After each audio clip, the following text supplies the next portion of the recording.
ওং নিরঞ্জনং নিত্যম অনন্তরূপম ভক্তানুকম্পাধৃতবিগ্রহং বৈ ঈশাবতারং পরমেশমিড্যং তং রামকৃষ্ণং শিরসা নমামো। সগুণ ব্রহ্ম বা ঈশ্বরের ধারণা মেনে নিলে সগুণ ঈশ্বর সাকার না নিরাকার, এই প্রশ্ন ওঠে। নির্গুণ ব্রহ্ম নিরাকার সেটা বোঝা যায়, কিন্তু সগুণ ব্রহ্ম বা ঈশ্বর তিনি সাকার না নিরাকার। ইহুদি ধর্মে এবং ইসলাম ধর্মে বলা হয় যে ঈশ্বর নিরাকার। ওই সমস্ত ধর্মাবলম্বীরা নিরাকার ঈশ্বরে বিশ্বাসী, কিন্তু খ্রিস্ট ধর্মে ঈশ্বরের সাকার এবং নিরাকার দুটো ধারণাকেই গ্রহণ করা হয়েছে। খ্রিস্ট ধর্মে আছে ট্রিনিটি তত্ত্ব, হোলি ট্রিনিটি তত্ত্ব। এই ট্রিনিটি তত্ত্বের সাহায্যে খ্রিস্ট ধর্মাবলম্বীরা ঈশ্বরের নিরাকার এবং সাকার দুটো ধারণাকেই গ্রহণ করতে পারেন। হিন্দু ধর্মে একই সঙ্গে সাকার ও নিরাকার ঈশ্বরের ধারণা বর্তমান। হিন্দু ধর্মে ঈশ্বরের সাকার ধারণাও বর্তমান এবং নিরাকার ধারণাও বর্তমান। হিন্দু ধর্মে বলা হয় ঈশ্বরের অসংখ্য রূপ হতে পারে। ঈশ্বরের যে একটিমাত্র বিশেষ রূপ হবে তা নয়, তার অসংখ্য রূপ থাকা সম্ভব। হিন্দু ধর্মে বহু দেবদেবী স্বীকার করা হয় এবং অবতার স্বীকার করা হয়। এসব সত্ত্বেও সামগ্রিকভাবে হিন্দু ধর্ম হচ্ছে একেশ্বরবাদী, অনেকেশ্বরবাদী নয়। যে ঈশ্বরের অসংখ্য রূপ স্বীকার করা হচ্ছে বলে বা বহু দেবদেবী স্বীকার করা হচ্ছে বলে যে হিন্দু ধর্ম অনেক ঈশ্বরে বিশ্বাসী বা অনেকেশ্বরবাদী তা কিন্তু নয়। হিন্দু ধর্ম হচ্ছে একেশ্বরবাদী, অর্থাৎ এই ধর্মে বলা হচ্ছে ঈশ্বর একজনই। এখন প্রশ্ন ওঠে যে ঈশ্বরের নানা রূপ কি সত্য? শ্রীরামকৃষ্ণদেবের সময়ে তখন ব্রাহ্ম সমাজ, আর্য সমাজ ইত্যাদির মতো কতকগুলো সংস্কারবাদী আন্দোলন খুব জনপ্রিয় হয়েছিল। এইসব সংস্কারপন্থী যারা ছিলেন তারা প্রচার করতেন যে ঈশ্বর হচ্ছে নিরাকার। আর্য সমাজ এবং ব্রাহ্ম সমাজ এরা উভয়ই ঈশ্বরকে নিরাকার বলে প্রচার করতেন এবং হিন্দুদের এই যে প্রতিকৃতি পূজা বা মূর্তি পূজা এগুলো নিন্দা করতে শুরু করেছিলেন। তারা হিন্দুদিকে পৌত্তলিক বলে উপহাস করতেন। তার ফলে সাধারণ মানুষের মধ্যে দ্বন্দ্ব উপস্থিত হয়, দ্বিধার সৃষ্টি হয়। বিভিন্ন সময়ে বহু মানুষ শ্রীরামকৃষ্ণদেবের কাছে এসে প্রশ্ন করতেন, জানতে চাইতেন যে ঈশ্বর সাকার না নিরাকার। শ্রীরামকৃষ্ণদেব তাঁর অভিজ্ঞতার ভিত্তিতে ঈশ্বরের দুটি ধারণাকেই সত্য বলে মনে করতেন। তিনি তাঁর মত ব্যাখ্যা করেছিলেন যেভাবে, সেটা বোঝানোর জন্যে তাঁর একটা উক্তি উল্লেখ করছি। তাঁর ইতি করা যায় না, তাঁর ইতি করা যায় না। তিনি নিরাকার আবার সাকার, ভক্তের জন্য তিনি সাকার। যারা জ্ঞানী, অর্থাৎ জগৎকে যাদের স্বপ্নবৎ মনে হয়েছে, তাদের পক্ষে তিনি নিরাকার। কীরকম জানো? যেন সচ্চিদানন্দ সমুদ্র, কুল কিনারা নাই, ভক্তি হিমে স্থানে স্থানে জল বরফ হয়ে যায়, বরফ আকারে জমাট মালে।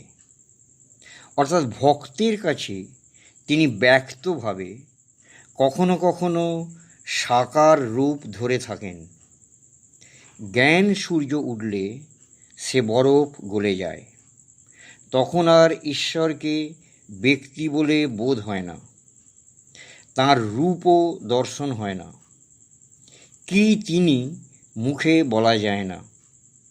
কে বলবে? যিনি বলবেন তিনিই নাই, তাঁর আমি আর খুঁজে পান না। এইভাবে ঠাকুর বলছেন যে অনন্ত তিনি, তার কোনো সীমা নেই, অসীম। সুতরাং তাঁর ইতি করা যাবে না। যদি কেউ একেবারে নির্দিষ্ট করে বলে দেয় যে হ্যাঁ তিনি নিরাকারই, তার মানে তিনি জেনেই গেছেন, তিনি তো তার মানে জেনেই গেছেন, তার তো তাহলে আর সাধন ভজনের প্রয়োজনই নেই। বা কেউ যদি বলে যে তিনি সাকারই, তিনি নিরাকার হতে পারেন না, তার মানে বুঝতে হবে যে তার ঈশ্বর লাভ বা ব্রহ্মজ্ঞান হয়ে গেছে, তার সাধনের আর প্রয়োজন নেই। সুতরাং সেই অন্ধের হস্তি দর্শনের মতো আংশিক সত্য উপলব্ধি করে পরস্পরে যে মতবিরোধ হয়, কিন্তু চাক্ষুষমান ব্যক্তি জানে যে সবগুলোই আংশিক সত্য, আর সম্পূর্ণ সত্য হচ্ছে সবগুলো মিলিয়ে। সেই জন্যে সেই অনন্তের ইতি করা যায় না, কোথাও ফুল স্টপ দিয়ে দেওয়া যাবে না যে তিনি এর বাইরে আর কিছু নয়, এইভাবে তাকে সীমাবদ্ধ করা যায় না। তিনি নিরাকার আবার সাকার। সমস্ত কিছুই আমরা যা কিছু জগতে দেখি সেগুলো নিরাকার থেকেই এসেছে সাকার রূপে, নিরাকার থেকেই সাকার হয়, নিরাকার থেকেই সাকার হয়। বর্তমানে বিজ্ঞান অনুযায়ীও তাই। এই যা কিছু দৃশ্যমান বস্তু, ব্যক্তি, সব কিছু, ইলেকট্রন, প্রোটন, নিউট্রন, সবই প্রথমে ওয়েভ আকারে থাকে, ওয়েভ স্টেটে থাকে। কোয়ান্টাম মেকানিক্সের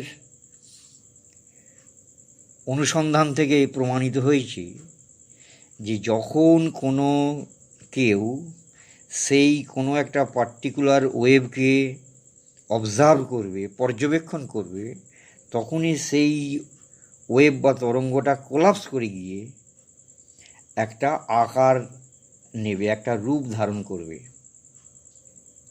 কোয়ান্টাম মেকানিক্সের বিভিন্ন এক্সপেরিমেন্ট থেকে এটা প্রমাণ হয়েছে যে ইলেকট্রন প্রোটন থেকে শুরু করে পাহাড় পর্বত পর্যন্ত, আমি আপনি, আমাদের বন্ধুবান্ধব, সব কিছুই এটা ওয়েভ স্টেটে থাকে, তরঙ্গ আকারে থাকে, যতক্ষণ না কেউ সেই তরঙ্গকে অবজার্ভ করছে। যখন কেউ কোনো অবজারভার সেই কোনো একটা তরঙ্গকে পর্যবেক্ষণ করবেন, সাথে সাথে সেই তরঙ্গটা কোলাপস করে গিয়ে একটা বস্তু বা ব্যক্তির আকার ধারণ করবে। তাই এটা বিজ্ঞান অনুযায়ীও সত্য যে তরঙ্গ আকারে থাকে, মানে নিরাকার অবস্থায় থাকে। সেখান থেকে যখনই সেই তরঙ্গ কোলাপস করে গিয়ে বস্তু বা ব্যক্তির রূপ নিচ্ছে, মানে আকার ধারণ করছে। আপনি যখন কোনো একটা, আমরা যে কেউ একটা বাড়ি তৈরি করছি কি একটা ব্রিজ তৈরি করছি, যা কিছুই তৈরি করছি, সেটা প্রথমে সেটা সূক্ষ্মাকারে থাকে, মনের মধ্যে থাকে, কল্পনা আকারে থাকে, চিন্তাকারে থাকে, সূক্ষ্মভাবে নিরাকার রূপে থাকে। পরে সেটা থেকে ব্লু প্রিন্ট হয়, তারপরে সেটা স্থূল আকার ধারণ করে। হ্যাঁ, প্রথমে সেটা সূক্ষ্ম আকারে থাকে, নিরাকার আকারে থাকে, নিরাকার থেকে সাকার হয়। আপনি যে স্বপ্ন দেখেন, সেই স্বপ্নে যা কিছু আকার দেখেন, সেগুলো থাকে আপনার মনের মধ্যে সূক্ষ্ম আকারে, নিরাকার অবস্থায়। সেইগুলোই আপনার মন ক্রিয়েট করে আপনার স্বপ্নের জগৎ তৈরি হয়। আপনি যে স্বপ্নে বিভিন্ন দৃশ্য দেখছেন, বহু ব্যক্তি, ঘর বাড়ি, গাছপালা, যা কিছু দেখছেন, সেগুলো, সেই আকারগুলো, সেই রূপগুলো কোথায় থাকে? সেগুলো আপনার মনের মধ্যেই ছিল, মনের মধ্যেই থাকে। সেখানে সূক্ষ্ম আকারে নিরাকার অবস্থায় ছিল, সেখান থেকেই সেগুলো আকার পাচ্ছে। তারপরে ঠাকুর বলছেন, ভক্তের জন্য তিনি সাকার। যারা জ্ঞানী, অর্থাৎ জগৎকে যাদের স্বপ্নবৎ মনে হয়েছে, তাদের পক্ষে তিনি নিরাকার। কীরকম জানো? যেন সচ্চিদানন্দ সমুদ্র, কুল কিনারা নাই। ভক্তি হিমে স্থানে স্থানে জল বরফ হয়ে যায়, বরফ আকারে জমাট বাঁধে। অর্থাৎ ভক্তের কাছে তিনি ব্যক্তভাবে কখনো কখনো সাকার রূপ ধরে থাকেন। জ্ঞান সূর্য উঠলে সে বরফ গলে যায়, তখন আর ঈশ্বরকে ব্যক্তি বলে বোধ হয় না, তার রূপও দর্শন হয় না। কি তিনি মুখে বলা যায় না। কে বলবে? যিনি বলবেন তিনিই নাই, তার আমি আর খুঁজে পান না। যেরকম এই ঘরে, এখানে বাতাসের মধ্যে জলীয় বাষ্প আছে, কিন্তু আমরা সেটা দেখতে পাচ্ছি না। কিন্তু যদি শৈত্য প্রয়োগ করা যায়, তাহলে দেখা যাবে যে টকটক করে জল ঝরে পড়ছে, তখন দেখা যাবে। এমনিতে দেখা যাচ্ছে না, নিরাকার। অর্থাৎ স্টিম যখন, জলীয় বাষ্প, সেটা হচ্ছে নিরাকার। তাকে যখনই আমরা ঠান্ডা করব, তখনই সেটা ঘনীভূত হবে, কনডেন্সড হবে, হয়ে তখন সেটা জলে রূপান্তরিত হবে। তখন সেটাকে দেখা যাবে, কিন্তু জল অবস্থাতেও তার কোনো নির্দিষ্ট আকার থাকবে না। যে পাত্রে রাখা হবে সেই পাত্রের আকার ধারণ করবে। গ্লাসে রাখলে গ্লাসের মতন দেখাবে, বাটিতে রাখলে বাটির মতন দেখাবে।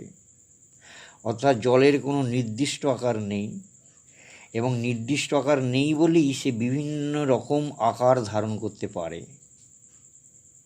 কিন্তু তাকে যদি আরও আমরা ঠান্ডা করি সেই জলকে, তখন সেটা হয়ে যাবে বরফ বা আইস।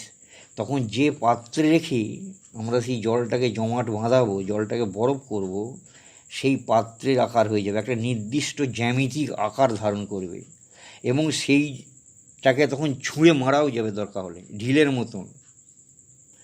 হ্যাঁ, শক্ত হাতে করে ধরা যাবে। তাহলে একই জিনিস, স্টিম, ওয়াটার, আইস, জলীয় বাষ্প, জল, বরফ, একই সেম ফর্মুলা, H2O।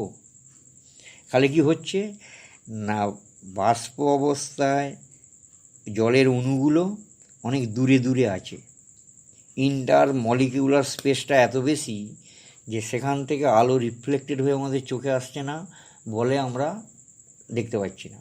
যখন আর একটু ঠান্ডার ফলে ঘনীভূত হয়ে গেল, অর্থাৎ ইন্টার মলিকিউলার স্পেস বা আন্তরাণবিক ব্যবধান কমে গেল, তখন সেটা আমরা চোখে দেখতে পাচ্ছি, জলের আকারে হয়ে গেল।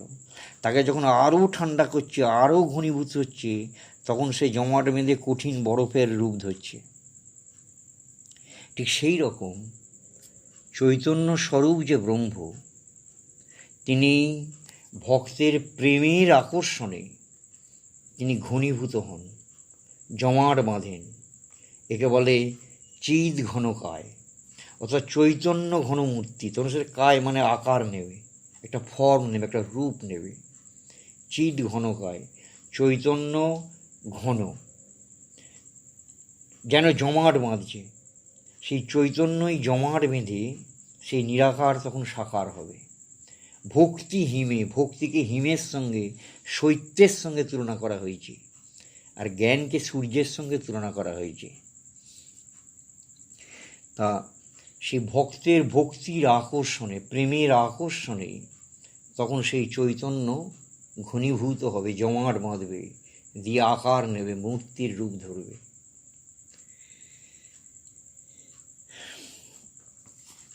এছাড়াও আর একটা কথা এই প্রসঙ্গে বলা যায় যে তাঁর কোনো নির্দিষ্ট একটি রূপ হতে পারে না। অনেকে গোঁড়ামি বশত বলেন যে ঈশ্বর মানে এই পার্টিকুলার এই রূপ, তিনি যে রূপের ভক্ত, যে রূপের পূজারী, সেই পার্টিকুলার রূপটাকেই বলেন যে এইটাই ঈশ্বরের রূপ, আর অন্য কোনো রূপ নেই। এটাও ভুল।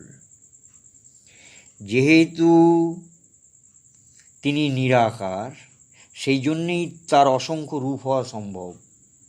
যেমন আগেই বলেছি, জলের যেহেতু নির্দিষ্ট কোনো আকার নেই, সেই জন্যেই জল বিভিন্ন আকার ধারণ করতে পারে।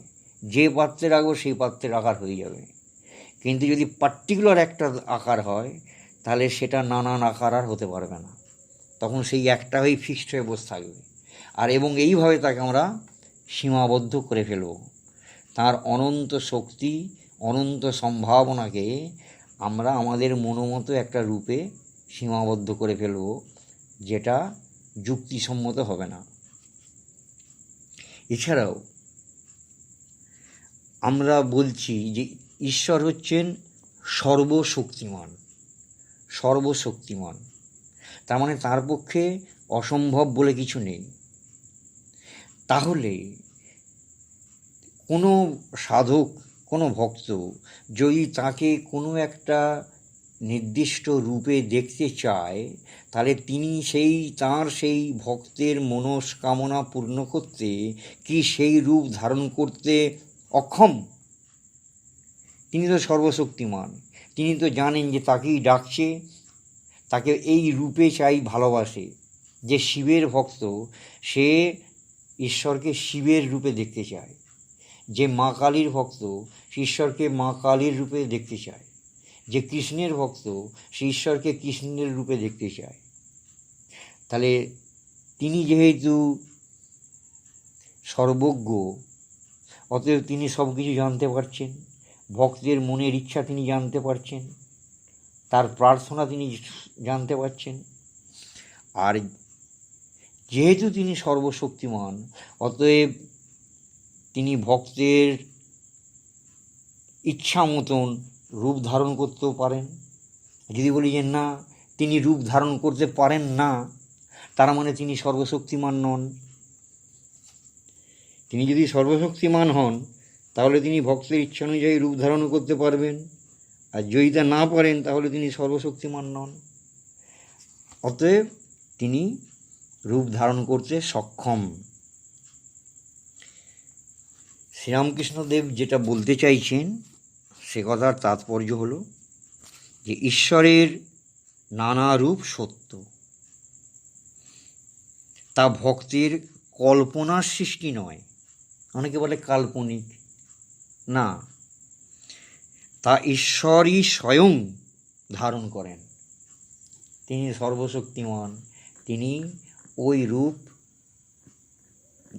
ধারণ করতে সক্ষম। এবং সেই রূপ দর্শন করেই ঋষিরা ধ্যান মন্ত্র রচনা করেন। যিনি ঈশ্বরের যে রূপ দর্শন করেছেন, তিনি তার ধ্যান মন্ত্রে তাঁর সেই দর্শনে, তাঁর সেই অভিজ্ঞতার বর্ণনা লিখে রেখে গেছেন। সুতরাং ঈশ্বরের যে নানা রূপ, তা সাধকের কল্পনার সৃষ্টি নয়, তা ঈশ্বরই স্বয়ং ধারণ করেন। ভক্তের কল্পনার থেকে তা পৃথকভাবে বিদ্যমান। যতক্ষণ ভক্তের মধ্যে আমি বোধ থাকে, আমি অর্থাৎ আমি একটা সেপারেট ব্যক্তি, আমি একটা পার্সন, এটাকে বলা হয় ইগো বা অহং।